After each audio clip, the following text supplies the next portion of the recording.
عن ابی ہریرہ رضی اللہ تعالیٰ عنہ، حضور علیہ الصلوۃ والسلام آپ کے صحابی حضرت ابو ہریرہ رضی اللہ تعالیٰ عنہ قال، آپ نے فرمایا قال رسول اللہ صلی اللہ علیہ وآلہ وسلم، حضور علیہ الصلوۃ والسلام آپ نے فرمایا جددو ایمانکم، فرمایا اے میرے صحابہ ایمان کی تجدید کیا کرو، ایمان کو تازہ کیا کرو۔ صحابہ کرام نے عرض کی یا رسول اللہ، یا حبیب اللہ، قیل یا رسول اللہ وکیف نجدد ایماننا، صحابہ نے عرض کی یا رسول اللہ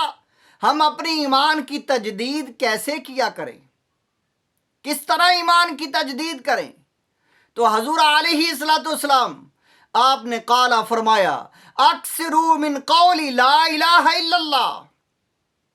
فرمایا میرے صحابہ اکثر کثرت کے ساتھ یعنی لا الہ الا اللہ اس کو پڑھا کرو،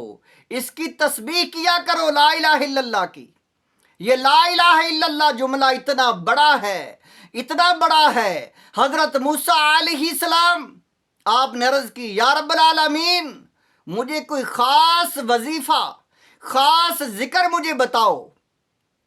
عرض کی یا اللہ مجھے خاص ذکر بتائیں جس سے میں تجھ کو پکاروں، تیرا ذکر کروں، خاص الفاظ مجھے عطا کرو، میں ان الفاظوں کے ذریعے تیرے سامنے گڑ گڑاؤں، دعائیں مانگوں۔ تو اللہ رب العزت نے ارشاد فرمایا اے موسیٰ کثرت کے ساتھ ہر وقت اٹھتے بیٹھتے لا الہ الا اللہ پڑھا کرو۔ حضرت موسیٰ علیہ السلام نے عرض کی یا رب العالمین یہ تو وہ الفاظ ہیں جو عام پڑھے جاتے ہیں، ہر کوئی پڑھتا ہے لا الہ الا اللہ، یا رب العالمین میں کوئی خاص وظیفہ، خاص ذکر، خاص الفاظ پوچھ رہا ہوں جو صرف میرے لیے ہوں خاص۔ تو اللہ تعالیٰ نے فرمایا اے میرے نبی، اے میرے کلیم،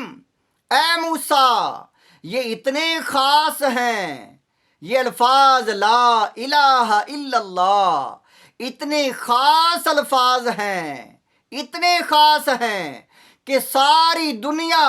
زمین اور آسمان اور جو کچھ ان میں ہے،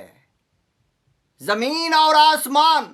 7 آسمان اور زمین، سارا کچھ، فرمایا جو کچھ میں نے پیدا کیا ہے سارا کچھ ایک پلڑے میں رکھ دیا جائے اور دوسرے پلڑے میں لا الہ الا اللہ رکھ دیا جائے۔ حضور علیہ الصلوۃ والسلام آپ نے فرمایا، اللہ تعالیٰ نے فرمایا اے میرے کلیم اس کے باوجود بھی حضور علیہ الصلوۃ والسلام الفاظ یہ ہیں، فرمایا اس کے باوجود یہ سارے جو کچھ اللہ نے پیدا کیا ہے لا الہ الا اللہ کے آگے ہلکا ہو جائے گا۔